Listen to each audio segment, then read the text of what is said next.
What's up, everyone? Anthony here, Patio Slave Podcast. It is Thursday, July 23rd. I'm here with Tony and Nate. How you guys doing? Feeling good? Feeling good? Feeling great? Oh, yeah, feeling really good. How about you guys? Yeah, hot. Really hot in Maine today, but yeah, feeling good. Hot, hot heat. Oh, yeah.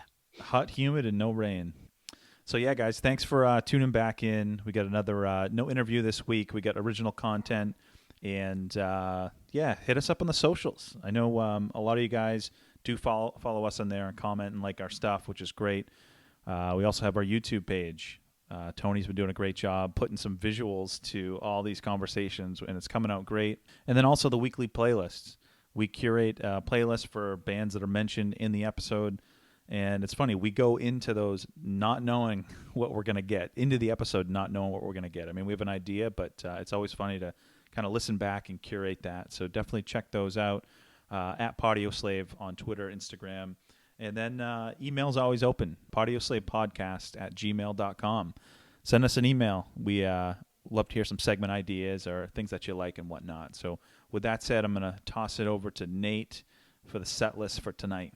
Awesome, man. Yeah, set list for tonight. We're going to be going over a few things. So big mainstream mega selling artists going independent.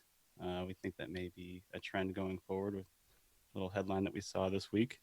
And also some updates on a music festival that we were talking about on a previous episode. You know, may have gone better than we kind of anticipated. So that's kind of some good news, I guess you'd say. Another festival that's coming up too, which we may be, harping on that one a little bit too, just because of the lineup. So, we all have our opinions, just an opinion. And I think Tone, you saw some music this week too. So we'll kind of. Oh yeah, I did. That's kind of a joke, but I'll explain it. Okay, cool. Yeah. So things like that. Some songs that came out that we checked out, and then the segment, which we're still trying to come up with a name for it, but it's basically band names that may have held, their success back a little bit based on the name that they chose for their band. So we're not really sure what to call it yet. We're thinking like band name blank. Really? Or something like that, Yeah, I like that. So yeah, some quite nerdy stuff that we're going through tonight. But I'm going to throw it over to Tone to kind of get into some further details. Real quick, guys, episode 20, right? I know. I forgot to mention that. When I finished, I was like, yeah, episode 20. 5 months of Patio Slave. That's pretty cool. I'm to think about where we started to where we are today. I'm pretty excited about it. So just wanted to throw that out there. Episode 20 in July. 20 and not 2020. Not too bad. Yeah, not too bad. So yeah, Nate mentioned the indie, the big artists going independent. So Twan had sent us a little snippet of an article about Drake possibly going independent, putting his next release out by himself with no major label help, which he doesn't. In 2020, do any of those big artists really need major label help to distribute music? No, right? So they're cutting out the middleman. I think that's pretty crazy stuff. What do you think, Twan? I think this was a long time coming, and I don't know if it's been finalized, right? Like it's kind of speculation. I don't know the details of his previous deal or the deal that he's on, but he's always, I feel like he must be at the end of whatever deal he's on, because he's been putting out kind of these almost mixtape like albums and releases and whatnot, and they don't have like those mixtapes don't have a lot of hype, so it's all just kind of the Eminem secret album approach, and they kill. They break all the streaming records. So from an economics perspective, this dude, if he does this, and I don't know why he wouldn't, but if he has the runway to do it, I think it was Russ, the hip hop R&B guy, was like, yep, this dude is gonna be a billionaire before anyone knows it, because he'll own his masters, he'll own his publishing, and all those figures that you see on Spotify, like you get per stream, like the bulk of that will actually go to him. It won't be divided up by the label,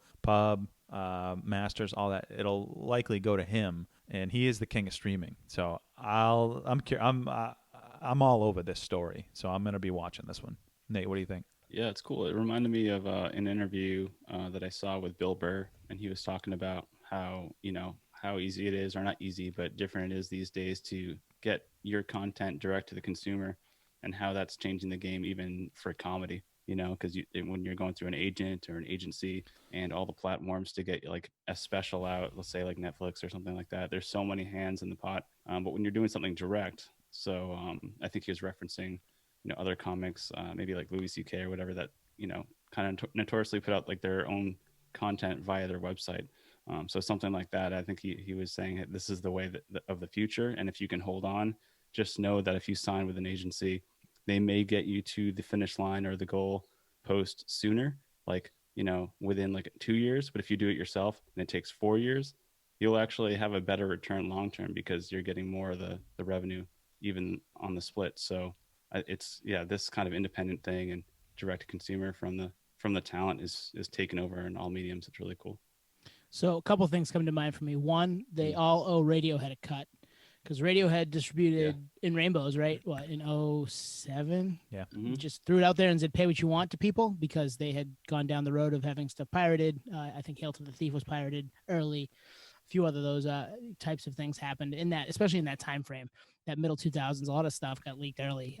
Now we're seeing just surprise album drops like Taylor Swift tonight. Just, hey guys, here comes an album, deal with it.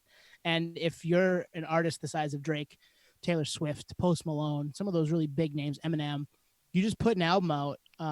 You got Drake has 39 million Twitter followers. All he's going to do is tweet.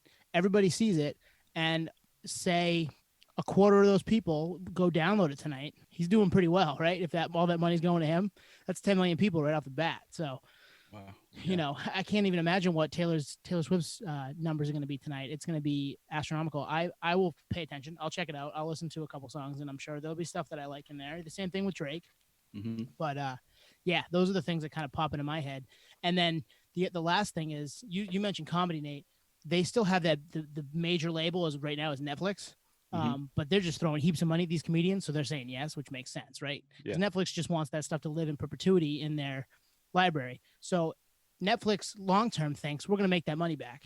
The artists in this case, if they own their masters and that money gets thrown to, or the music gets thrown to Spotify, Apple Music, whatever, YouTube Music, they're going to own those masters in perpetuity and continue to reap the benefits down the line. So there is a little bit of major label with the Netflix comedy model. There isn't in this one, which is crazy. They're just going to take so much more money on the back end that, like Netflix would take with the comedy aspect. So those are the things that popped into my head. I mean, for every reason that I can think of why someone would sign to a major label, Drake doesn't need that at all. Mm-hmm. He has the leverage. He has all the leverage. He doesn't need. I mean, he could assemble a team to put a music video out tomorrow and with no label help. I mean, he's got a crew of people. He's got deep pockets. He can do anything that the label can do. And I mean, I'm sure it helped him jump out of the gate and whatnot, but now he doesn't need it. And I will say this: if this happens and if his pockets get fat, this is the wave. And the major label as we know it, is done. And we all kind of knew that, but great point. That it's kind of a dying art in terms of that infrastructure for a label. It's not needed. It was needed, I guess. It was just like, the old school model to go about things. And we've had some really awesome guests on here that speak at length behind, why those types of things come together, because that was just the way it went. But now today, you can record an album on your laptop. You can get, quality sound that you would get in like a professional studio. Producer, you could like you said, Drake could hire a producer out of his own pocket and still have an pretty intense ROI. So I think it's really cool, and it's good. It's cool to see that everything is going this route, just because it gives a lot of credibility and inspiration to even what we're doing to self-produce and just make it happen. So here's the thing: is he wouldn't even have to pay someone. There are hundreds and thousands of beat makers out there that would jump at the opportunity to have their beat on a Drake single. He has all the leverage in every facet. And 40 and Slip their asset. He owns all the assets too. I just saw it today on Instagram. He has his own plane. It says, if you're reading this, we left or something. I don't know. That makes sense. Yeah. No, I mean, it's total artist first mentality, and not needing, in today's day and age with the internet the way it is and the access that everybody has to music, and the access people have to all of that stuff, it makes complete sense to say, yeah, I don't need you guys to distribute. I have people, I have a platform. Now, what maybe happens in the future is some of those, if that's the way this goes, could you see a site like Twitter or Instagram saying, hey, we want to cut? You're getting your word out there because you put a tweet out today that said, I'm putting an album out at midnight, and 240,000 people retweeted it. So it got to however many eyes that gets to, right? Like, who knows? I'd love to click on the the info for that, but holy shit, like that would be, couldn't you say, hey, I'm Twitter, give me some money for that? Wow. That flips everything on its head. That the pay to play from the social lens, because if you're Drake, That's coming. yeah, I mean, if you're Drake, you're paying whatever that is. I mean, you like you said, 40 million people reach. What else? How else is he going to reach those people? He'll go to the next platform, but then they'll do it, and before you know it, he's back on MySpace. Yep. Yeah, right. MySpace is back because Drake opened the profile up. Well, Tone, good prediction, because that might be, the Pandora free version that goes to subscription, so that's Twitter free. You see all these ads, and then you go subscription, and now you're, the money is coming direct from someone like Drake and his pocket to fund that platform. Because obviously right now all social media is essentially being, paid for via advertising for the most part. Right. So that makes total sense. That's another good prediction. You never know. I would say this, and I am by no means telling you to put money in any sort of market anywhere. But if you see an artist like Drake or Taylor Swift, one of those big ones, say, yeah, I don't need distribution. I'm just going to pump my socials and people are going to find it that way. Invest in one of those social media companies because they're going to say, yeah, okay, we want to cut of that because you're making how much money just because you're using our free platform. Now you can pay $100K a year or whatever it is to, who knows what they come up with. It could be similar to what a major label contract is, right? Like you can use our platform for your next 3 albums and however much money that's going to be. So I could see that happening. Because you can pay for sponsored posts, which a lot of times gets you in front of eyeballs that don't really give a shit about your content. So it's like not, a lot of times it's a waste unless you have like real targeted sponsored posts. But damn, I mean, they'll want to get right from the get-go. So almost like a subscription. And it won't be $10 a month for Drake to keep his account. It'll be 6 figures, it'll be massive. Yeah. And he'll still probably make money. Wow. We'll have Degrassi Junior High on there too. Probably. I mean, if he owns the Masters, bro, he's got to own the Masters. Who knows who owns those, right? I don't. Some Canadian TV company. Yeah, his agent or something. Yeah. But do you even need an agent at this point? Not at that level, right? Like he knows what he's doing. He's at this point, right? Early on, absolutely. But they're negotiating your deal with the record label, whether it's small or big. You don't need that if you're going solo independent like that. So there's another expense you don't need. Maybe you need a manager depending on where you're going as far as events go and all that stuff. But you probably don't need an agent because you're not signing deals with anybody. You're working for yourself. Yeah, true. I mean, the agent, is just a middleman at the end of the day, right? So. Yep. Ari Gold. He'd be very upset. Entourage is even more dated than I thought it was. I know. Yeah. It's still entertaining. I've rewatched it recently. It's still entertaining. But yeah, I mean, there's some stuff they got away with in 2005 that you can't get away with on TV today. So. Oh man. We'll leave that can of worms in the can. So what do we got up next? We got live music. Live music update. Yeah. Nate teased me talking about seeing live music last weekend. I had my bachelor party where we just went up to remote Maine and played a little golf, and we were at an outdoor bar, and there was a guy with a ukulele. So I saw live music this weekend, guys. Hey, that counts, man. That counts. It's the first one I'd seen since October, right? When we were talking about last time, seeing Incubus in October. So yeah, it's been 10 months. Was it someone in the bachelor party? No, that would have been funny. We did clap for him. He was tall. He was kind of a hippie, but he had a plugged in ukulele and he was just ripping covers. It was a good time. Was he, this is kind of mean, but I'm going to say it anyway. It's not mean. It's just kind of like a stereotype. Did he have a tip jar and then like CDs, like CDRs no CDs printed? That I saw. Yeah, no, but he did have a tip jar, I think. But no CDs. Yeah. And we didn't tip him. We were too far away. We had to put our masks on to go do that. And we were all like, let's just stay here. When I see the CDRs with like the printed, from like a Mac printer, like artwork and everything, like next to the tip jar, I'm like, damn, dude, like no one's buying CDs anymore. No. And where do you even find CDRs? Yeah. They're probably expensive nowadays. So, did it make you miss it? Did it make you crave it more? No, I wouldn't say this particular instance made me crave live music more. But yes, I would like to see live music again in the fairly near future. Just reading all these like online things and even the Herd Immunity Fest, which is what we're going to, and it's not called that. They changed it to the July Mini Fest because they're super creative. That's a great name.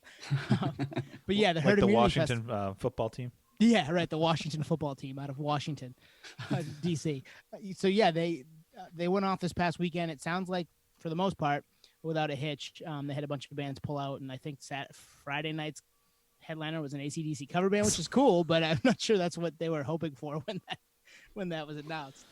But yeah, it sounded like for the most part people stayed away from each other. I did see a couple videos where it seemed a little closer than I would have gotten, but yeah, I mean, people were out having fun, and it was mostly uneventful, which is good. Nice.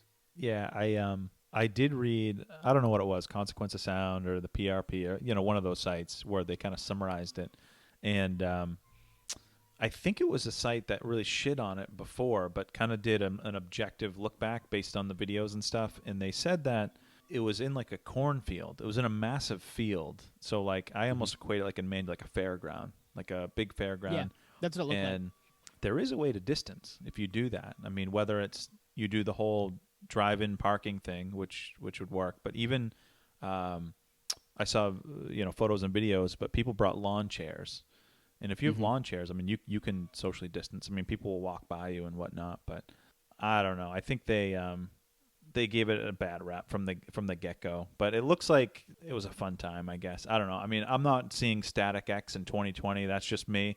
Sorry, I don't think we'll ever have them on the show. Or maybe I just ruined that. But, if you're into it, great. I mean, you got to see them.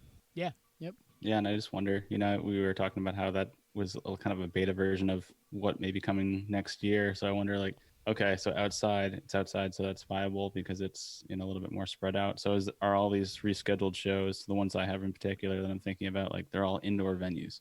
So I wonder if the pivot will happen where I get a notification from Ticketmaster that's like, oh, shows are back on, 2021, let's go. Your XX arena is now going to be at this outdoor, essentially a parking lot. Almost like when we went to Warped Tour and it was like in a parking lot. We're like, oh, okay, well, that kind of sucks, in comparison to what I had. I mean, I bought that seat to be close and especially be able to drop an arm and a leg to get like a front row seat. So that's going to get complicated. But yeah, tangent. I do. Yeah. I had something come tangent off a tangent. I have an event that was canceled for August that was supposed to be back in March, early March, before this all hit, that I'm supposed to get my money back, and it hasn't happened yet. So thanks, Ticketmaster. But yeah, it's outside makes sense to me as long as you can stay away from people to your comfort level. Being in a car to drive in, if you're going with the people that you live with or people that you've been around, that makes complete sense to me. And to that point, Saturday night, Third Eye Blind's doing that in Berkeley, I believe. So wouldn't that be a cool? I'm a huge fan. We've talked about Third Eye Blind on this podcast numerous times. Yep. My birthday is Saturday. I'm pretty excited about that. So I would go to that. I would love to just be in California and drive into a Third Eye Blind show on Saturday night. That would be badass. Oh shit! I'm gonna be up there. Maybe I'll do. No, do it, man. I know. Probably long sold out is my guess. You know what I just thought of real quick, getting back to herd immunity? On this podcast, we celebrate the wins, but we also will call ourselves out when we have a bad prediction. And I'm going to do that right now. Sammy Hagar did not headline herd immunity like I thought he would. Yeah, good point. So we were wrong on that one. But yeah, Third Eye Blind. How far is that from you, Nate? What's that? Third Eye Blind? Berkeley, couple hours. So I'm heading up to that area. It's about 7 hours. Yep. Yeah, Berkeley's right outside of San Francisco. I might actually hit that up. I'm going to be staying in Sacramento, but I'm like, I'm betting, dude. It's 2 days from now. I'm betting that it's sold out, dude. Yeah. My guess is it's pretty stringent on tickets because you can only have so many cars in a parking lot, and I would imagine with the thirst for live music, people, and that band is popular and in that area. That's their hometown for the most part. That's kind of, that they'll do well, I would imagine. I was just like thinking when you were talking, like if I went up there, like this is like retroactive and then thinking like futuristic as well. It's like, shit, all right, I'm going to go to the show. Like I used to do when I was like super like motivated. Like I'm gonna get in the show. I'll do whatever it takes. You'd find a way, yeah. So I'd find a way, but I'm just wondering, since everything's going to be going contactless, we're speaking like futuristic wise, like money being like cryptocurrency and stuff. So it's like going to a scalper and the guy's like, all right, yeah, the ticket's digital, but yeah, let's do this. Boom, transfers it over. Like, there's no like physical ticket. It's just like a barcode for me to actually jump into the venue. So, and I bet they're expensive, like, because you could jam, you know, a big third row SUV, 7 people. So I bet a car is $200. I'm trying to find it right now. I think I just found the link. Yeah, it's Eventbrite, not Ticketmaster, so that's cool. oh, well, It is sold out, it looks like. damn. Yeah, it's sold out. Sorry, Nate. And I don't see the ticket price because it's sold out. But yeah, I'm not surprised by that. So Eventbrite tells me that it's no big promoter. This is That's cool. Big chunk of change in their pocket would be my guess. Good for them. I'd rather that, honestly. I mean, we don't need Ticketmaster for that garbage. Ooh, that's another prediction then, because if it circles back to now the show aspect where you can independently put on shows, I wonder how he's doing that. Maybe he rented the venue for the night. Probably, yeah, that would Yeah. make sense. They paid the venue was cool with it as long as people were in their own cars, and you know, you're not having an area where people can stand and stuff like they did at Herd Immunity or other places. That makes sense, yeah. And because I would imagine a place like the Herd Immunity show in Wisconsin, the insurance for that must have been like, why even do it? Like the insurance got to be super high, right? So this situation, you don't want to lose your drive-in theater because you allowed a bunch of people to stand next to the stage. Interesting. I wonder, because me and my buddies are thinking about renting there's like an antique theater here in Encinitas called the La Paloma Theater. And we were just chatting last night about like renting it out and like playing some like movie that we all love and just getting like a crew of people all spread out and like, you know, having a little mini That's cool. night out. So yeah, goes hand in hand. How big is that? How many people does that hold? I want to say it's like a movie kinda theater. Like it's like the Nickelodeon in Portland, like tiny. Okay, so yeah, it's a movie theater. So yeah, you probably have like 10 people or whatever, and let couples sit together and hang out. Yeah, spread it out. Yeah, I like that idea. That's Yeah, cool. You something can like play that. a concert DVD. You can play all kinds of stuff. Oh, yeah. Ooh, Maybe I'll fly out. Deftones 2021 yeah, road trip. next year. Yes, Next year, we'll start coming to you playing live backstage, baby. No one knows what we're talking about, so that's a text chain. Oh wait, inside joke for nobody but us three. Yeah, sorry guys, sorry everybody listening. Yeah, no, Nate's been trying to get us to come out to see follow Deftones around next fall, which we would love to do, but we gotta see if that's gonna happen first. Yeah. So Patio Slave may take it on the road. Yeah. If you're into that, you know, comment, text, email, absolutely. vote for it. See if we can get a little tally on. And we'll start a GoFundMe so that I can get out there, because the wedding was expensive, bro. Yeah, true. Oh shit. All right. So yeah, that was the last couple shows that we heard about. There's another one coming up in South Dakota. How about that one, Twan? No. Do you want me to finish laughing, or do you? You can continue to laugh. So Yep. so these 3 bands, if you were to curate the most butt rock, and that's not my term, that's an actual term, the most butt rock, cringy bands that deserve each other, these are the 3 bands you'd come out with. The first, the ringleader, Trapped. Yep. The second, was it Buck Cherry? Yep. Buck Cherry. Buck Cherry. And the third, Smash Mouth. Yep. Oh, crap. Yep. I mean, I don't know how. What is it? Law of attraction, like attracts like. I mean, it is live and well with this lineup. But yeah, so they're playing what? South Dakota, you said? South Dakota, and it's similar to the July Mini Fest, aka the Herd Immunity Fest, where there's not going to be. You don't have to wear masks. There's like no restrictions, which is just wild to me. Like, what are we doing? It's especially with all we've learned in the last 5 months. This doesn't make. I get doing it in a field. Wear masks, keep people distance, whatever. But this is like trying to spit in the face of all that. No pun intended. Wow. No, it makes sense that they thought, or they're thinking that this is viable, because every time you look at the map on stats for COVID, South Dakota is like the last, right, on the list. So they're just using that as leverage. Maine's done pretty well. Maine's doing really good. Yeah. But you know what? We're not having live outdoor concerts with Buck Cherry and Smash Mouth and Trapped, and that's why we're doing well.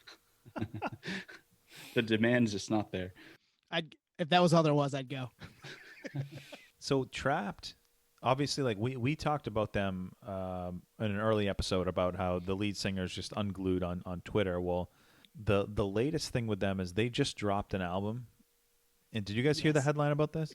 Yes, I It did. sold Go like ahead. 500 copies or something. Yeah. And the Oh, like the man. crazy thing is the singer of Trapped, I forget his name, Chris Brown. Chris Brown. Yeah, Chris Which Brown. makes sense, right? Chris Brown's Brown. yeah, notorious name. He keeps touting the Pandora streaming numbers that they pull in. I mean, I don't know. He's just.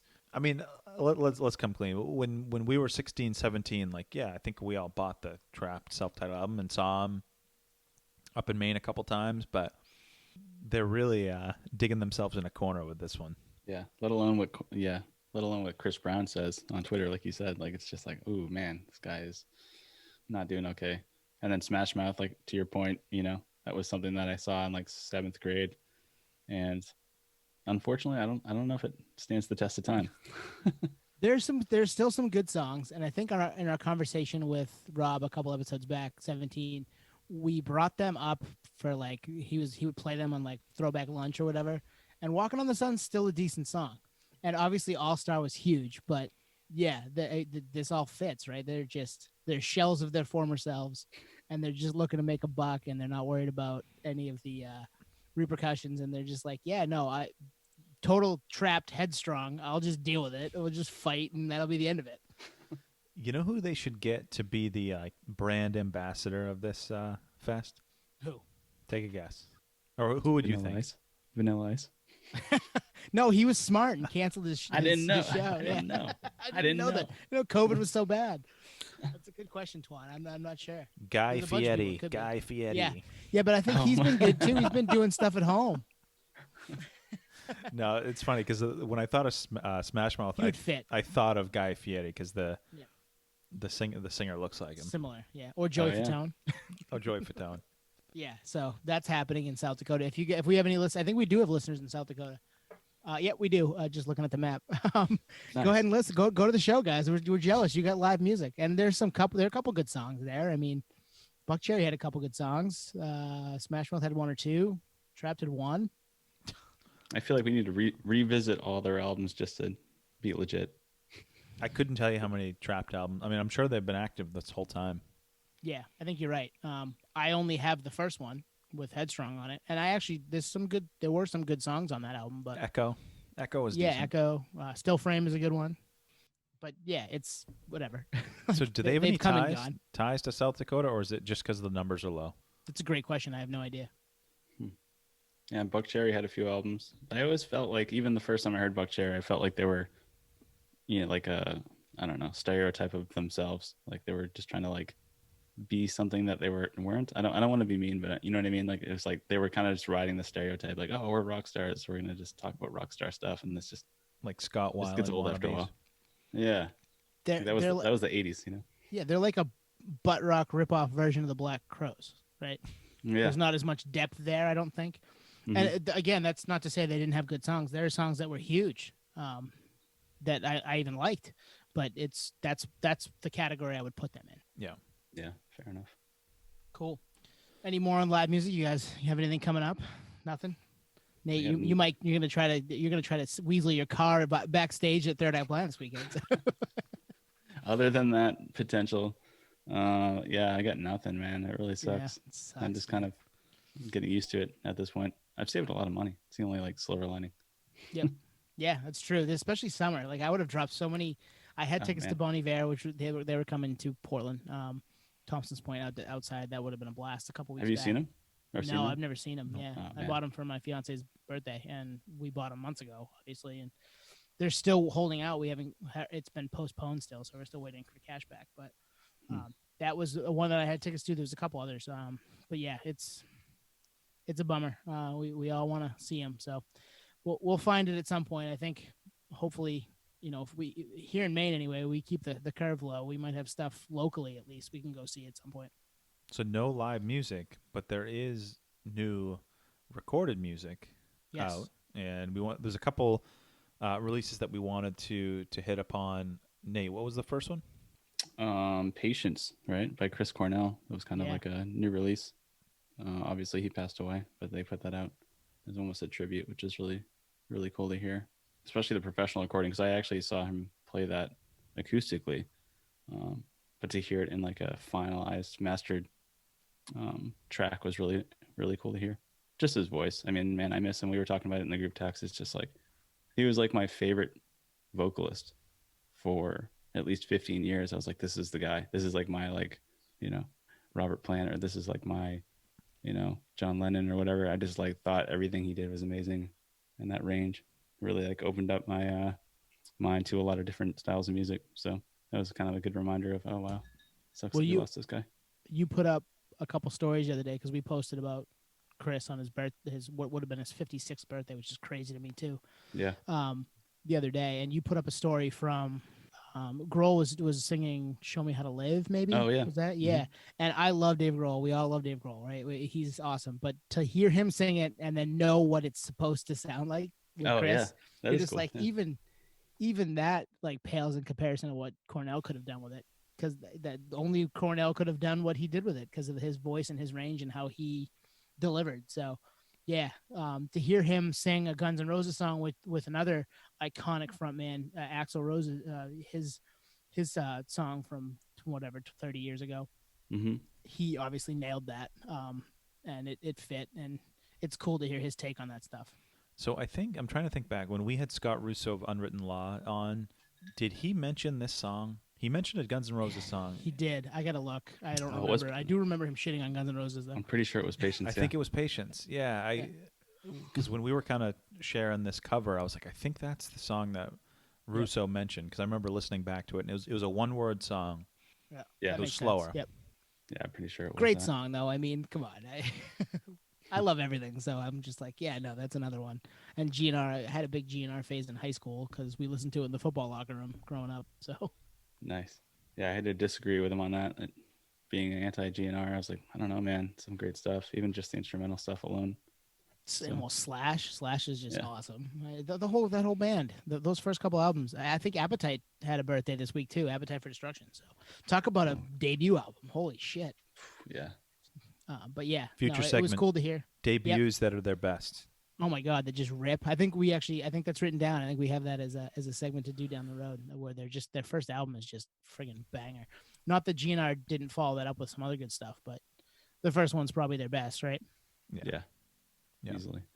How about that other song? You check that other song out, Twan? The Gone is Gone? Yes. So this Supergroup, right? Supergroup, right? Yeah. So it's funny, all the, those like Consequence of Sound, PRP, all those sites are like, this is the Queens of the Stone Age, Mastodon, Supergroup. But if you dig into it more, there's a member from another group in there. You guys see? No. At the Drive-In. No, wow. I did not know. Yeah. So, I mean, it truly is a supergroup. So the song's called Everything is Wonderful. I'm going to hold off on my reaction because I have one. Who wants to start? I can start. I listened to it a little earlier. It had vibes from a couple. I mean, it had Queens of the Stone Age vibes early on, I thought, with some of the music stuff. The lyricism, the vocals sounded a Perfect Circle to me. It was kind of gloomy. A Perfect Circle meets Queens of the Stone Age. That was my thought. Did you listen, Nate? I didn't get a chance to hear the newest song, but they rolled through here last year, and I wanted to go just based on those headlines or description of the band. I'm like, all right, there's enough people in this band that I want to see just them play, so I should go to the show. So I can add that to show regret now. I know, yeah, there's so many. Yeah, it sucks. So this was my first exposure to them, and I guess they've been around for 3 or 4 years. But I loved it. Oh my goodness. I listened to the song probably 3 or 4 times. I was chatting with Tony earlier. The first half had like a Manson vibe. So like when you said APC, I was like, yeah, I could definitely see that. But then the second half had like that kind of sludgy guitars that you'd expect from, the Mastodons of the world. And the Queens. And the Queens, absolutely. And I definitely heard kind of that kind of airy sound, like an Intronaut. I don't know if you guys like them, but kind of that or Baroness, like those instrumental type bands that lean heavy on the instrumental side. So So yeah, I mean, it looks like they have a couple albums, maybe, or a couple releases, or EPs, or something. That's new to me too. I only have heard this song. Yeah, on Spotify there was full release in 2017, and then there was a release, looks like self-titled in 2016, which looks like 8 songs. To check those out because I dug it too. And Nate, you'll dig it. You go back and listen. Nice. You'll definitely. You got a road trip coming up. Toss that song on a couple times, and it'll be cool in a car because there's a lot of atmospheric-y stuff going on there. That was the word I was looking for. The atmospheric. Yeah. Sweet. Yeah. Not too dissimilar to Hum. The vocals are a little different, obviously, but I could even kind of, we talked about Hum a couple episodes back. There's some kind of dark, doomy, gloomy type of vibe to it, which is cool. It's not a sad song per se, but it's got some cool vibes to it. So Nate, you'll like that for sure. I love that stuff. That just kind of like everything goes on pause and you're just like fully immersed into it. It's the best. Yep, absolutely. Yeah, that's cool. I'll definitely check that out for sure. And it's weird thinking of that show that I mentioned. I thought it was last year. So you said that album dropped. The most recent one, other than that single, was 2017. So that means I was incorrect that it wasn't last year. But that just shows that time just like flies. Like I literally remember seeing that show coming up, like, and it seemed like it was last year, but I guess it was multiple years ago. And they had a single. I don't know if it was a single, but a single song that dropped in December of 2019. So they've been kind of. And it has the same branding as this new song, so it's probably working on something. I wonder if they were going to put an album out this summer, and instead of, because they can't support at all, they were like, well, we'll just shelve it, and maybe because no one's like expecting music from them, because being a supergroup and being a side project essentially. I wonder if that was the case, and they're like, oh, we'll just leave breadcrumbs here and there as things lighten up, and maybe we'll be able to support it down the road. Yeah, it's a good call. I know that like. Those members are all in pretty big bands. I mean, Queens of the Stone Age obviously got really big. Mastodon got pretty big. Yep. So it must be pretty sweet to have a side project. You know, you have your main band. To be big. Actually, I'm going to announce it now. I have a side project, guys. I'm going to start my own podcast. Now I know why it gets. Just kidding. No, that's just funny you said that because now I know. I have that. I just got that gut feeling. Even though I knew you were joking, I'm like, ooh, now I know what it's like for bands to be like. Brandon Flowers from the Killers is like, I'm going to make a solo album. It's like, dude, like what the hell? No, the shitty gut feeling would have been if I just put one out. Yeah, true. It's like Boxcar Racer, just like boom, fuck you, Mark. Yeah. Ooh, Mark Hoppus. It's kind of a nerd thing right there. Love Mark. Yeah. Cool. So, do we want to hop into this segment, guys? Yeah, we come up with a name yet? No, that'll happen in post. Band names that hold bands back. Yeah. Yeah, it's essentially that. It needs to be spelled out. Yeah. For sure. Yeah. We got to think of something. We'll come up with something. We got time. The episode, when you guys are listening to this tomorrow, you'll be like, oh man, they must have come up with this cool name for it in the post. Cool. Awesome. Yeah. It's weird that we're stumped. We always and especially you do. You always have something that just comes to you. And like for whatever reason, this one's hard because it's a little bit more intricate, you know? Full disclosure, I worked more this week than I have in a little while. So that might be why. Oh man. Here we go. You ready? I got a name. Band name Handicap. Ooh, yes, Bandicap. Perfect. Bandicap. Perfect.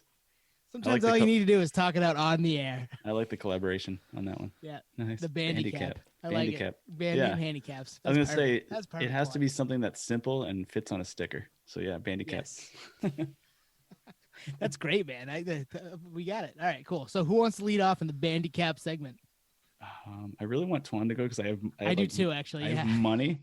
I have money on it, even though I don't have money, but I want to predict it. So I don't think you'll get this one. In fact, this is one that I think if you thought long enough, you would think of this band. So I'm going to, as I always do, tease it. And it's funny. I went back and forth whether or not I wanted to do this one because I think this is a band that's in the camp of the name is so ridiculous that I think at the end of the day, it probably benefited them. So it's so far of a Bandicap that I think in a lot of ways, there'll be some that are in the camp of, all right, I'm curious what the hell this sounds like. Then there's people that would scoff at it. A little more tease. 90s rock, alt-rock band. Got commercial success in the 90s. Started in the 80s, but commercial success in the 90s. And if you listen to episode 17 with Rob from CYY, alt rock. I don't know for sure, but I'm pretty sure they were played on alt rock radio mid '90s. So we only mentioned 70 bands in that episode. So that Well, no, narrows they it were right mentioned down. on the episode. Oh, But they weren't. Okay. But they would fit that. They were probably played on that station. I'm not giving you much, but That's a tough one. No, but I mean, I hear you. The late 80s into early 90s, alt rock. I don't have here was anything. probably the most shocking thing. They have over 600,000 monthly listeners on Spotify. Really? Massive. Totally shocking. Nate, you got anything? I'm Is it stumped. Wham? I don't think they were alt rock. True. Yeah. You ready for this? Yes. Butthole Surfers. Oh, Yeah. nice. Oh, good. Wow. Good point, man. That's a good point. They were definitely played on the radio. So yeah, like the name speaks for itself. Like I'm reflecting back, I'm shocked they got as big as they did because I don't know. I feel like it almost had to help them. Like it was a shock value type of thing. Yep. So, do you guys remember the album cover, the Electric Ladyland CD? Mm-hmm. Looking it up right now. Do you remember what it was? For Jimi Hendrix? No. No, Butthole Surfers. Yeah, Butthole the Surfers. pencil in the ear. They did a parody name. The pencil in the ear, right? Electric Ladyland. Yeah, the pencil in the ear, and the ear's bleeding, Yep. and there's just these random two eyes in the corner. And it's total shock value. And I was thinking, like, if I was their PR person at Capitol, they really screwed up because if you're listening, pull up that album cover.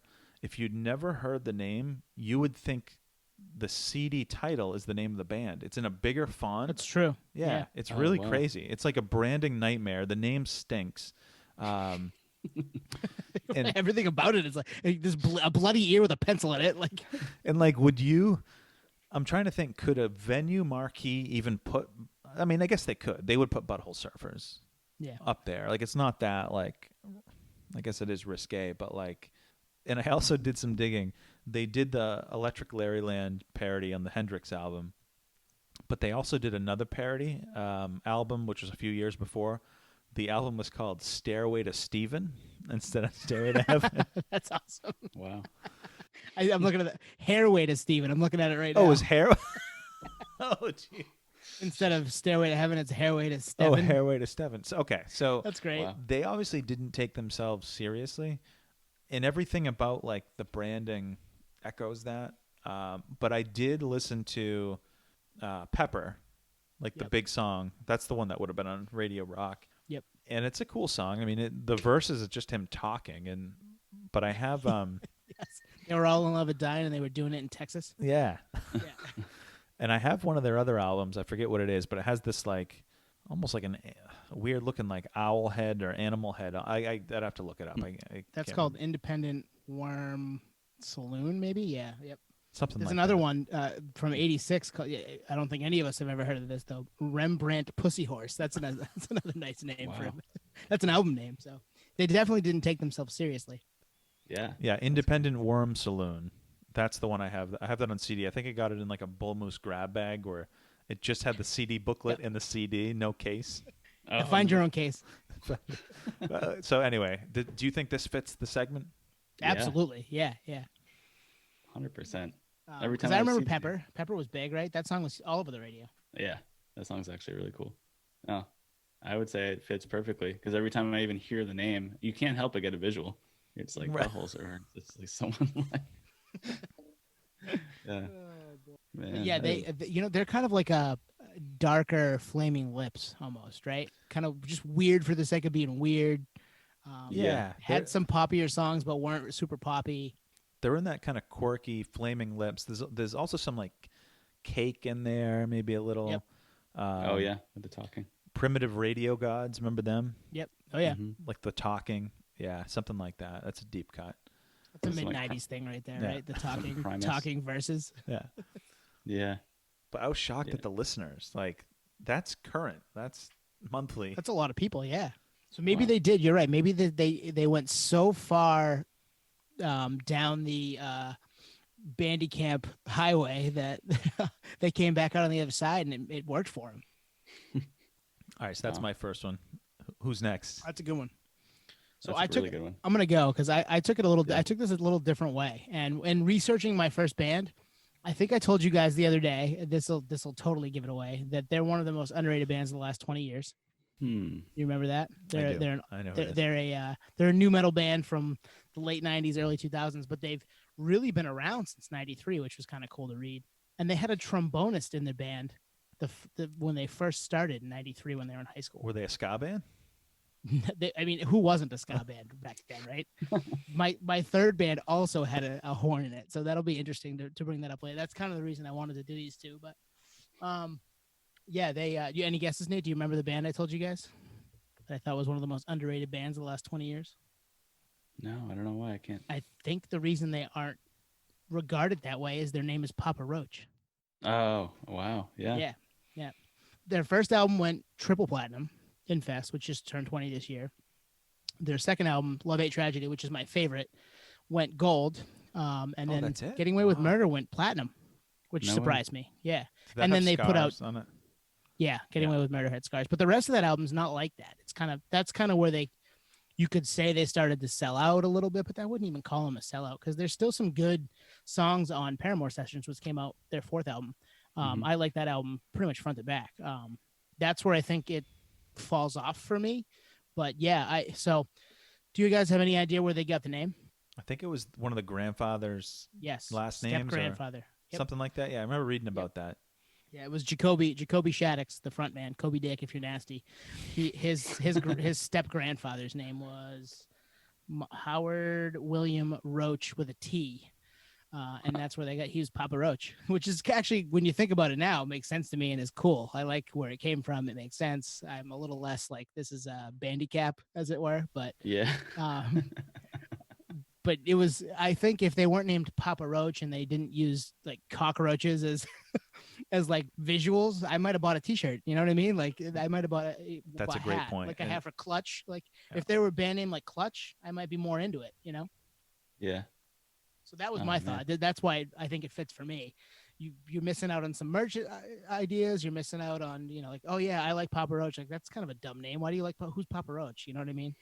Yeah. Unless you know the story, it is kind of like a misleading or just like name that you would kind of shove aside. Like, that's kind of a dumb name. It is a dumb name. I mean, it is a Bandicap, but it's a great band. So yeah, that's a great pull, especially because that backstory just like fills in the blanks. Yep. But it still doesn't really help out the band everywhere else. And when you bring up the merchandising thing, it's such a vital thing because that's where you make so much money and you can make so much cool merchandise. We're talking about like the Deftones, like the pony, and like even Deftones is a badass name. Yeah. So I would put more thought into it if I was in a band. Be like, all right, Papa Roach, let's use that as a placeholder maybe. But yeah, it still holds them back for sure. Yeah. The thing is with them is they're probably mid to late 40s, my guess. Yep. Which puts them, they started 27 years ago, probably 20. At 20, you're not thinking about how many T-shirts you can sling. You're not thinking about how the major label is going to market you. So I can see how they kind of thought it was a cool name. I mean, they were probably a local band playing their high school or something. And, and they probably just, a few bands have changed their name, but you do reach a point of no return where you are stuck with that name. And I will go on record saying it's one of the worst, but they've overcome it. They've totally overcome it. And I think that also fits the segment, even though we've come at it a different way, Twan, our first two. Yours is like, okay, this is a band that didn't take themselves too seriously. Look at all the names are weird. Like, it is what it is. Whereas Papa Roach has probably taken themselves somewhat seriously. They've been an active rock band for 20 years, 27 years, really, but in the public eye since Infest dropped in 2000. So, and they're probably like, oh shit, we gotta lean into this. So they did, which, good for them for doing it, and it's worked out for them. But it does fit the hold them back in the sense of like, well, let's be honest. A lot of people shit on nu metal, and then like if you're a nu metal band that like have a backwards letter or misspelled it on purpose, like it's extra ammo for people. And I think this is a band where like the name is extra ammo, but they did overcome. The music's good. The music's good. So. Especially everybody, we all know Infest. We grew up with Last Resort on the radio, and we were 15 years old when that hit the airwaves, and it was on TRL. It was kind of as we've talked about in the past. We have boy bands, we have Papa Roach, and then we had Eminem as kind of the middleman. But great. Yeah, they overcome that and become a viable band that's put out 10 albums, 9 albums, 10 albums, something crazy like that. So Wow. they've been successful. Wow. Yeah, new metal definitely carries the handicap flag pretty high when you think about it. It's just so many that come to mind right now, like that I didn't even write down. But We'll do this again. Yeah. Papa Roach is better than Disturbed, that's for sure. Agreed. But Disturbed, like, it almost fits because it's Disturbed. So it's like, yeah, they're not going to be. But the name Disturbed for a rock band is probably a better name, right? Yeah, for as sure. far as a Yes. rock band goes. Maybe the music isn't as good for us, but Mm. it's a good rock band name. Yeah, it has that kind of connotation for sure. All right, Nate, you're up. You ready for this? Do you have any I am guesses? ready. Any Give any us a random hint. guesses? Give I us have a one. hint. I have a guess. Okay, Oh, give us a nice. random guess. Saliva. Damn you stole my joke. Oh man, this one. I'm just gonna say it. It's unfortunate because I feel like the name single-handedly made them a one-hit wonder. It's just like, man, too bad that you did that because you let your name trail off. Therefore, you're gonna trail off. And the band name is Deep Blue Something. Yes. Breakfast at Tiffany's? Is that them? Yeah, exactly. Pretty good band. Yeah. The album's really good, but the name just like, if you're ending any band name with something, it's like, dude, you lost me. I had that cassette single back in the day. Nice. Nice. Single. Yeah, we couldn't come up with a third word, so something, guys. Just Yeah, Deep deal with Blue it. something, whatever. Well, Whatever. that's We'll like figure one it of out those. in post. That's a placeholder name. That's like okay, let's just use Deep Blue something, and eventually, if we get signed, we'll figure out our name. Oh shit, we're signed. Okay, yeah, we're Deep Blue something. Do you think the guys from Dishwalla thought that too? Dude, that's funny. I actually had Dishwalla written down. Oh shit! Sorry. Dishwalla. I forget that their single. Oh man. Counting Blue Cars. Oh, that's Yep. Great Wow, it fucking sounds- song. All right, we're Great song. Deep Blue Something, Breakfast at Tiffany's. That song actually holds a pretty near and dear because I wrote it was a breakfast joint we used to go to when we were Yeah. 17, 18 to like 22 or 3, post the bars the next morning or whatever, and it was called Q Street, and I wrote a song called Breakfast at Q Street, so based off the Breakfast at Tiffany's.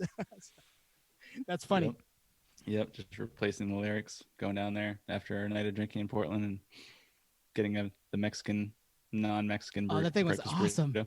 Yeah, I mean, now that I've had like a real Mexican breakfast burrito, it's I know, like really yeah. it's trash, but But for John's breakfast sandwich, though, I mean, come on, that thing was. oh fucking yeah, that badass. was money. And we knew a couple of the girls that worked BA, there. Baja? Yeah, BA. We're not going to tell you what that stands for, because we're assholes, but we're not going to tell you why. Oh shit. Yeah, Yeah. Deep Blue something. good That's a good one. times. Yeah. Yeah, Deep Blue something. I don't know why. It was the first thing that came to mind. Yep. Do you know the history of the name? I don't actually. I don't either. I'm just asking. Yeah, no, me either. Oh, I okay. only knew that one song, and honestly, when you said Deep Blue something, my first thought was Dishwalla. So That's so funny. Yeah, I mean, those are like songs you hear back to back. Yeah. In like yeah, that that's format. the same time frame, right? Yeah. But yeah, that's a good pull just because you're right. Like, we'll come up with a third word in post. Like, whatever. If we're not gonna get signed, we're just fucking around in the garage. Yeah. And Breakfast at Tiffany's, like that was like in movies, and I think it was in a TV show. That was a big song. That's huge. Yeah. Yep. So So what do you Yeah. think of Shallow Red? No. Deep Blue. Yeah, Deep Blue works. Deep Yeah, Blue but what works. do we? Deep Blue what? Deep Blue what? just something, whatever. We'll figure it out.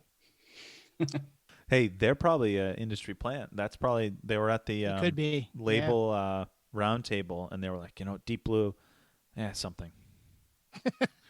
Yeah, Deep Blue is good. We'll just throw the name. We'll just throw it against the wall. We'll see what happens. It's like the Jim Yeah. Gaffigan skit of the brands, the By Menon and Yes. That's a great skit. Gaffigan's funny as hell. Yeah, he's awesome. All right, Twan, you ready for number 2? I am ready for number 2. And I'm willing to come clean and, in a future episode and admit this band is now my new favorite band. And the reason I Really? say that is I've never heard this band. And that's why I think they fit this segment. So it's the whole Bandicap. And it's because of the name I haven't listened to them. I've seen their name a lot. I would say in the last 4 or 5 years. They're in that kind of I assume, and again, I'm assuming because I don't know, they're in that jam band type of stuff. Okay. If you played them for me, I wouldn't know who it was. They have almost 300,000 monthly listeners on Spotify. No shit. And the So name, Nate's probably listening to him right now. the name is just so bizarre that it has to be a troll job. Disco biscuits. That's a That's good a guess, though. I was going to say lettuce. I would guess they're new in the last 7 or 8 years. I don't know though, but I only heard pigeons playing ping pong. Yes, pigeons playing ping pong. Kinga, this one's for you, bro. Sorry, Kinga. If you like them, like I said, open to all kinds of music. I don't even know what. Like I said, I'm assuming it's jam band just because of the types of festivals I've seen their name. And if you look on like the lineups for fest, they're pretty high, so they're big.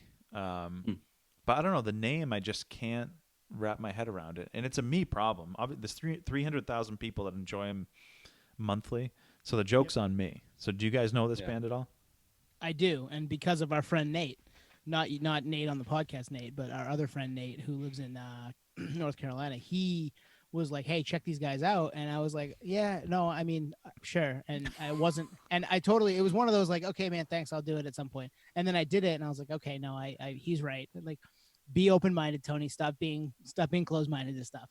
So I did. And there, especially some of the live stuff, there's some cool stuff that they do at their live shows that it would be awesome to see in person. So I can totally get why people will be into wanting to relive that in some form or fashion, listening to them on Spotify or whatever, 300,000 times in a month. But yeah, I've heard of them.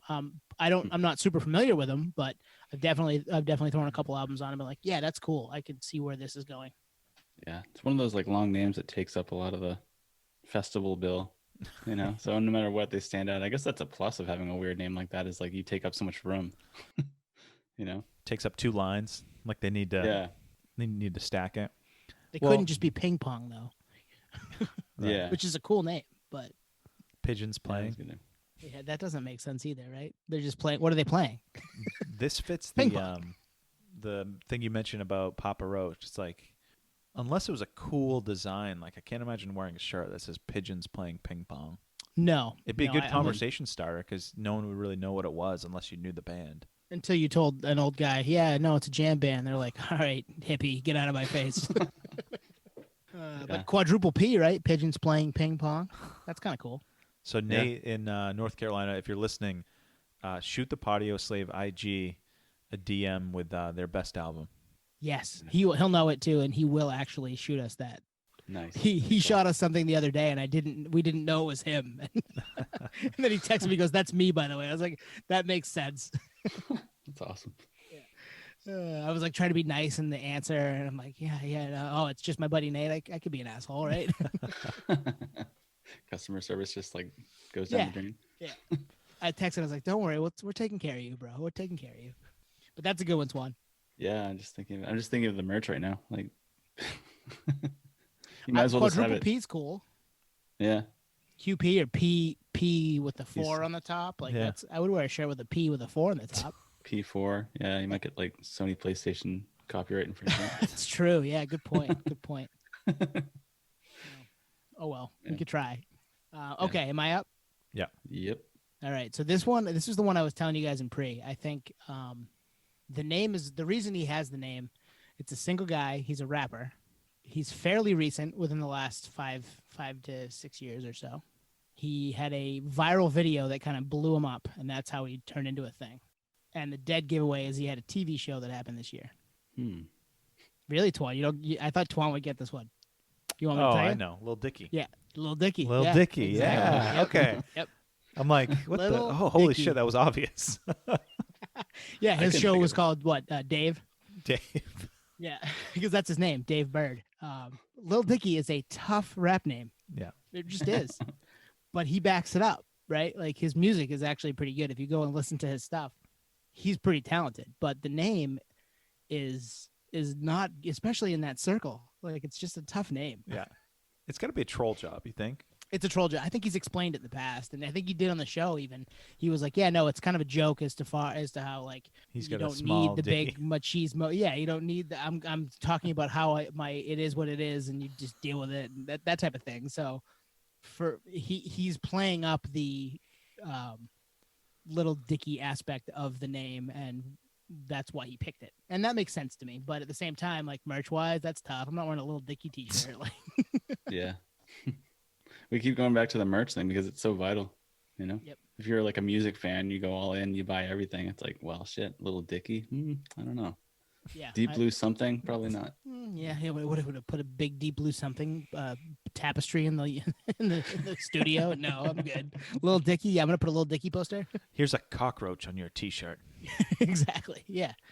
So yeah, that's a little bit of a Bandicap for him, I think. But at the same time, he's obviously become a fairly, well-known some sort of either musician or actor or both.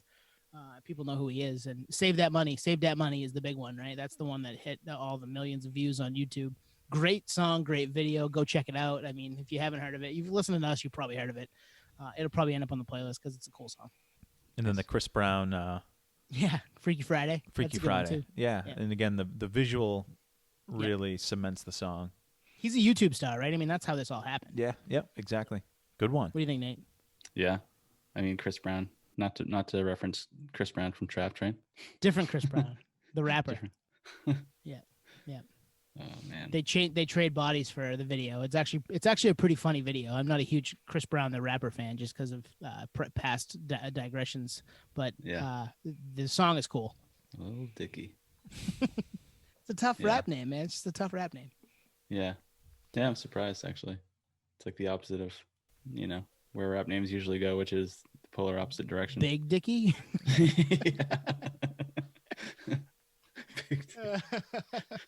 That could be the name of this. Big Dicky. All right, who's up, Nate? I think you're up. Well, I'm not going to use Dishwalla now. No, use Dishwalla. Let's talk about Dishwalla. All right. Well, the thing is, I have other ones. Okay, yeah. Yeah. Give us Do another other one. If you got some on deck. Yeah. This one I actually was going to put money. 20 might actually have it, but I'm going to say it anyway. And I actually haven't, similar to what you were saying earlier about a band that you hadn't really listened to their music, but just the name was enough to. I mean, it kind of goes hand in hand with the title of this segment, which is like the name threw me off, so I never checked it out. Which is Anal Cunt. Oh, okay. Yeah, I saw that one today. I was like, oh boy. I knew when you said it. So before we ever started recording, we were trying to guess each other's, and Nate was like, "I bet one of yours starts with A," and I was like, "I know which one you're talking about, but I didn't pick them." What are they? What even genre are they? Because I'm not listening. I think they're grindcore death metal. Yeah, that's. I'm already kind of on the edge with those guys with that genre anyway. The name Anal Cunt is going to push me out the door. So if you do a Google search for their logo, the AC, it's pretty ridiculous. Is it really? I'm scared. I may not, just so I don't have the cops show up tonight. Yeah. Yeah, Twan, you had mentioned like the DRI show you went to. That's another patch you see on like, the jackets or the backpacks with all the patches. That's one. And every time I see it, I'm like, man, that's ballsy. That's okay. It's actually the absence of balls, Nate. Yeah. Oh man. I should probably, since we're all nerds here, we should probably check out the music at least. Give it. It's true. Yeah, I've listened to them back in the day because it was one of those, butthole surfers thing. It's like, this is so ridiculous. Like, what do they actually sound like? And then you listen to them, and it's like, it's okay. Yeah. Mm-hmm. Well, maybe there may be an Anal Cunt song on the playlist this week, so Nice. there'll be something that we can listen to. Yeah. Oh, Broaden the audience even more so. We're always trying. And they have long, drawn out song titles and stuff. Like, it's ridiculous. I'm not gonna say. But their band name is 3 syllables. Yeah. Oh boy, that's funny. Yeah. That's good. That's a good one, Nate. That's a good one. Well, it's just funny. We were talking about like major label and stuff earlier. It's like getting the record label to accept that. Like so many band names have to be cautious, especially back in the day, right? It was like censorship overload. Like you got to be politically correct, even if you are a grindcore band. Like labels just aren't going to spend that kind of money to go through all that work to be your backing, your backbone. So Anal Cunt. You know, they must have had connections. That's what I'm thinking. Yeah. Yeah, we're not going to repeat any of these names on the air. Don't. Yeah, let's leave those on the. We may not even put them. Sorry, guys, you may not make the playlist. Yeah, go on. If you have an Spotify. intro that's like 3 seconds, we'll put them on. But yeah, Yeah, it's all shock value, and they Yeah. do pull that off. yeah, Yeah. I would say so. So you're not going to wear a T-shirt of theirs anytime soon? I'm not. No. Yeah, I don't think so. All right, Twan, you got one? Yeah. So this last one is again a shock value name. I don't know if you. I mean, you guys probably are familiar with the name because they started as more of an underground hardcore punk band from Canada, but then I think more recently they branch off into that like Pitchfork.com crowd. I'll cut to the chase. The band Fucked Up. Okay, I've heard of them. Yeah. Yeah. So they've had releases on Matador and Jade Tree. Yep. Ben from No Warning joined them a few years ago, but I actually have. I used to be into them pretty good, so I actually have a Fucked Up screen printed poster from 2009 era. Nice. It's never seen a wall. I'm not. Well, yeah. Like, explain this poster, Twan. And it's I'm trying to think of the visual of it. It says Fucked Up in big print, but then it has like a I don't know. We can throw it up on IG or something to give you a visual of it. Send me a picture. I'll throw it on Twitter. But yeah, they rolled through Portland like 2 or 3 years ago, and it was one of those things that I think they had a hard time promoting it because the name. Like that's a name you're not going to put on the marquee. No. And even if you put it up, people, unless they knew the band, aren't going to know like what that is, right? It's just a tough name to overcome. But in that genre, I mean, how big can you really get? So I don't know. That's true. Yeah. Yep. No, that's a good one. A good pull. That it would hold them back, but even on the marquee, where like people driving by to be like, oh wow, some disgruntled employee put that on the marquee, you know? Yeah. Like I'll show that guy $9 an hour. Here's Fucked Up on the marquee. Yeah. Well, it's like with Chad Neptune last week. He was wearing a Terror T-shirt, and I've liked Terror for 17 years or whatever. I've never bought their merch. I mean, I'm not going to wear a T-shirt that says Terror on it. It just that's just me, especially the older I get, and I'm not going to wear a Fucked Up T-shirt. No. Maybe I'm that's soft in my old age, but I'm not. That's a tough sell. That is. It's a tough sell for any merch, right? A T-shirt, a poster, like you said, it hasn't seen a wall. That's a tough gig. The whole hat, any of that stuff. Like it's like wearing even if you like Born the to music. Lose on your T-shirt. It's like I'm Right. not. Yeah. Yeah, I'm not looking for that. Yeah.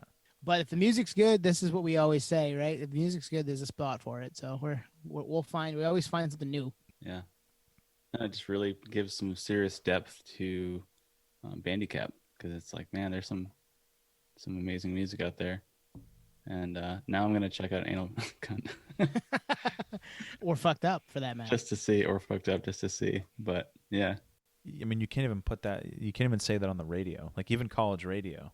Right. Mhm. Yeah. I mean, I guess you can say it on Sirius, but But that now you're limiting your audience, so you're in a Bandicap situation, right? yeah, yeah. yeah, So the more of those things, those dominoes that fall against you, it becomes a difficult way to make money or way to be. Maybe you're not doing it. Maybe they're not doing it for that. But at the same time, you've gotten big enough that you want to kind of make a couple bucks doing it. You maybe need to change your name, I guess, right? I don't even know. Sorry, what were you saying, Nate? no, I was just thinking like the money that is being left on the table from not taking advantage of, being a little bit more creative with the name that's not shock value, because you're losing out on some mainstream. I guess that's maybe why they're doing it, because they don't want to be mainstream. So. You know what's funny?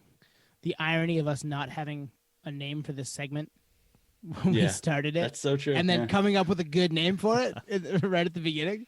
But like it could have been, we could have named it Anal Cunt. Yeah. It wouldn't have played well, right? Fucked Up would have actually worked. Fucked Up might have worked, actually. You're right. Yeah, good call. Dishwalla would have worked. Yeah, Dishwalla. I don't know what this is. Deep Blue something. I don't know. So tell them you're up. Cool. And my last one. Okay, so I did tease it a little bit in my first one. This band also had a horn section, had a saxophone. in its early days. They got a lot of comparisons to Incubus when they first came out. Oh, I know what it is. Hoobastank. Who is it? Yeah, Hoobastank. Yeah. So, what a terrible band name, but they were huge, right? Yeah. Like they were huge. They were a alternative rock radio staple for like 10 years. The first album obviously was big for us. We were in high school when Crawling in the Dark, that was the name of it, right? Yeah. The song was Crawling in the Dark. I know that came out, and they opened for 311. We saw them at the State Theater, our I think junior year of high school. That was a cool concert to go see them at. But they were Hoobastank is just a terrible band name. Like I'm not buying a T-shirt with Hoobastank. Like, Yeah. Do you guys know where the origin of the name comes from? No idea. So Wikipedia, which I'm sure is a lie because I've read other places something different, which I'll get to in a second. Hoobastank was Doug Robb, the lead singer, mispronouncing a German street name. That is not how they got the name. Yeah. No, Hoobastank is whose butt stinks. Like, let's be honest. Oh, nice. Yeah, that's where that came from. That's Come on. awful. Yeah, Terrible. and whose name of their band after that? And they're stuck with it. And they became pretty big, right? They had huge songs. The Reason was massive. Yeah, the reason was huge. They should play that Trapped Buck Cherry show. They would kind of fit. Yeah, they would kind of fit. I would actually. I enjoyed seeing them the time that I did. I think I saw them twice. I think they opened for Linkin Park too, right? That sounds about right. Yeah. Yep. On the POD and Yeah, that show. That whole tour. A couple years after we saw them in Portland in a small venue. But like I remember that was one of the first shows I was in a pit. Not the first one, but maybe the second one. And the song Pieces opened up, and everybody just started throwing each other around. Like, oh, this is cool. So they did have some good songs. I haven't listened to that album in a long time. That's crazy. And It's when gonna you make said it the on the Incubus, playlist. yeah, when you said the Incubus thing, like they were riding the coattails so hard with Incubus. It's not even funny. You know, between like the sound, even the guitars, everything is just like a mirror image. That's crazy. They yeah, they do fit this pretty good. And But they made money. Like they were a commercially successful band. Yeah. I mean, who is we've said this I think with every artist here, but who's wearing a Hoobastank T-shirt? I will give them credit.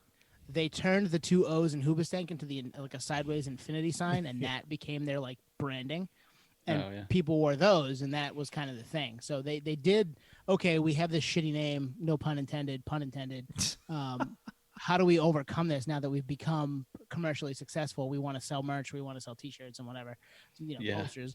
This is how we do it. Let's just flip this infinity sign and put it on a T-shirt. What was the original band name that you were saying? I don't even know. Hoobastank is the only one I know. It was Hoobastunk, I think, maybe, or Hoob, but it's spelled differently. Okay. It wasn't good. And they had a saxophone. Man.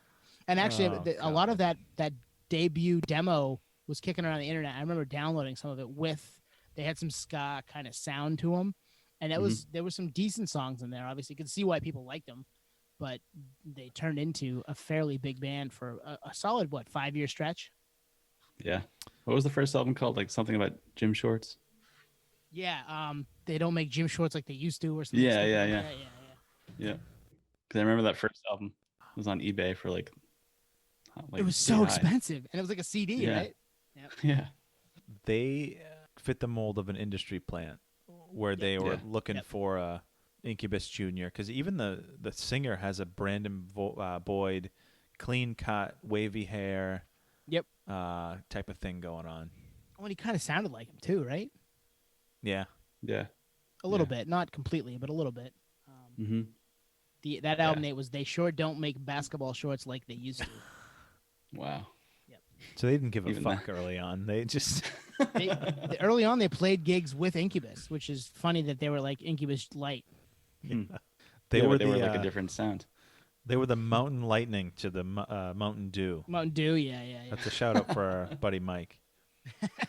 He loves Mountain Dew diet and Mountain Lightning. Stay inside, Mike. All right, so Nate, you got one more? Is that where we're at? Yeah, I just like that name just is gonna tarnish my night now. No, I'm actually gonna go back and listen to that album because it's good. Yeah, I just know that it's very singable, right? Aren't the lyrics like extremely simplistic? Yeah, Crawling in the Dark. Why are you running away? Running away, yeah. It was totally radio friendly. Like, you're right, Twan. They were an industry plant. There was an AI bot that curated their lyrics. Smarter child. All right. Nate, what's your last one? All right. Let's see. Not going to pick Dishwalla. That might be a running joke now. Here's one that you might appreciate, Twan. Goat whore. Is that your pick? Yeah. Yeah. Oh yeah, I'm familiar with them. Yeah. I had Hang on a a few second. opportunities. Hang on. Okay. You saying goat horde, Twine going, yeah, I'm familiar with that. Although the thing is, that genre, nothing is off No, limits. Like, I know. I just yeah, thought it was funny. Yeah. I have a All right, goat horde sorry, Nate, T-shirt. go ahead. I'm wearing my goat horde T-shirt. Oh shit, he is. Yeah. So, anyways, the name's just really bizarre, right? It just throws you off. And I remember actually seeing this, speaking of marquees, that they were playing Port City Music Hall. Like, it was before I moved. And I remember a guy trying to hand me free tickets. And I was like, so unfortunately, it was a Bandicap. I was like, I love music, man, but I think I'm all good. Thanks, so. Yeah. So, Twan, how are you familiar with these guys? When I was metal director down in college radio. I'd have to look it up, but I'm trying to think of what label they were on. I'll look it up. But they would get on a lot of big bills. I mean, they have 35,000 monthly listeners on Spotify. Metal Blade and Noise. Yeah, Metal Blade. Yeah, so there you go. I mean, they're in that band. They're in that camp with, they'll tour with like Cannibal Corpse and things like that. So if you're into that, death metal scene, you know about them. And for that audience, the name isn't. I mean, if you know the lyrics of bands like that, of their type, you're not turned off by that name. Yeah. That's actually probably tame, right? Yeah, I'm trying to think. I was just looking at Spotify to see what album came out when I did college radio. It was a Haunting Curse. That was the one that, it was a Metal Blade. They pushed that one pretty good.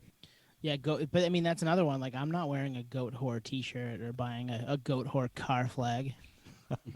So Nate, have you checked them out? I haven't. Yeah, same thing. It was the what's it called? Bandicap. It was like for whatever reason, even though it was like a metal band, and I know metal bands get a little bit more leniency. I mean, we talk about Slipknot and bands like that. Like, you check it out, you're like whatever, and the name doesn't really matter. But for whatever reason, this one just threw me off, and I was like, unless it's like, I don't know. There's just nothing that drew me in. Yeah. But I didn't give it a chance though, to be honest. So transparency on the nerd level. So I'm gonna go out on a limb and say no other podcast gives you goat whore and Dishwalla on the same episode. No. Yeah, in the history of man, actually. Or butthole surfers into Hoobastank. Freaking Hoobastank. Or Lil Dicky, for that matter. I mean. Yeah. Lil Dicky and goat whore is quite the range. That's what we do. Full disclosure, guys, we just had a fit. Nate had somebody at the door. We all had to. We were all laughing our asses off. We almost asked him to give us his thoughts on goat whore. So we had to take a brief pause there. Oh shit. Yeah. So those are we'll do this segment again, right? I mean, this is an easy one. There's so many names that just are a Bandicap. They're a handicap for your band, and it becomes difficult to do something, either sell merch or get rid of your tickets on the street. In Nate's case with Goat Whore, be named Anal Cunt. I mean, that's tough. All those things are tough. It actually brought me up to a new segment, future segment, which is just like band logo, because you mentioned Clutch, and I'm thinking of like 311 and how cool that logo is. Yep. Yeah, that's true. Like, yeah. Even if 311 sucked, that logo's badass, Well, there's a flip side to this coin, which we'll bring up down the road too. And then there's obviously like you said, Nate, the branding aspect, where some bands just had a cool name and then obviously marketed and branded the shit out of it and did a great job with it. So we've got like a 3-headed monster as far as this topic goes. There'll be some more stuff coming from this for sure. It's funny. If you're not familiar with Fucked Up, just Google image Fucked Up band. And you'll know that you'll be like, oh, I've seen that logo before. Fucked Up band logo. Type in Fucked Up band logo. Good for them to make that a thing, right? To turn that into a something that's recognizable for a tough hang as far as name goes. Oh, nice. Yeah. Oh yeah, yep, I've seen that. Yep, Twan's showing us that right now. Yeah, cool. I mean, it's not like the Black Flag 4 bars, but it's for modern punk band. It's recognizable. Yep. Yeah. And actually, just like speaking of the 4 bars Black Flag thing, it's like if it's something that like will translate to like a tattoo, then it usually does pretty well. So that's like definitely. It's an easy tattoo, right? Yeah. Oh yeah, that's gonna be one of the most... Save these thoughts. Save these thoughts. Yeah, we got another one. Yeah, we got another one. We don't want anybody jacking our steez. Oh yeah. Cool. That's probably a good spot to wrap, right, guys? Yeah. I think we did that segment justice. Again, yeah, like we said, we'll hit that. Oh yeah. In a number of different flavors. So yeah, I think we should probably call it. I like how we just last note. I like how we came at that at three different ways. Mhm. Like Twan's way was like I've heard of these guys, but it's not something anybody would. I don't know if any of us may have listened to. Nate's was like, here are kind of the rough and tumble metalcore type of names, and mine were like pretty successfully viable bands, big bands, but their name may have held them back a little bit too. So we have different. We come at it different ways. Yeah. Don't leave out Deep Blue Something, man. And Deep Blue Something, which could be a metal band, right? I mean, who knows? Yeah. Still don't know. You know what it reminds me of? Deep Blue Something is Blue Ocean Strategy. It's like isn't that like a marketing tactic? Oh, it's a book, yeah. Something like that. Yeah. Yeah. Yep. It's a It's actually a really good book. Yeah, Deep Blue Yeah. Something. Yeah, it's deep. Yeah, Blue Ocean Strategy, and there's Blue Ocean. There's a second book after it, Blue Ocean something. Yeah. And then there's Blue October. And then Ooh, All that kinds actually of Blue's a big one. that would have been a good one actually. Blue October. Yeah, but that's not a bad name. Yeah, it's Blue not bad. October. It's not bad. It's not. I don't think it fits like the goat whores of the world, but yeah. So, all right, that's the good spot to wrap it. Check us on the socials at Podioslave on Twitter and Instagram. Email us at podioslavepodcast@gmail.com. And hit us up. We're around. There'll be a playlist coming out of this. It's going to be an interesting playlist. You'll find some songs you've heard before. You might find some songs you've never heard before. YouTube video go up sometime Sunday when I'm recovered from my birthday on Saturday. And yeah, that was a lot of fun, guys. sounds Oh, good. yeah. Thanks for listening, y'all. Peace, podheads. Cheers, everyone.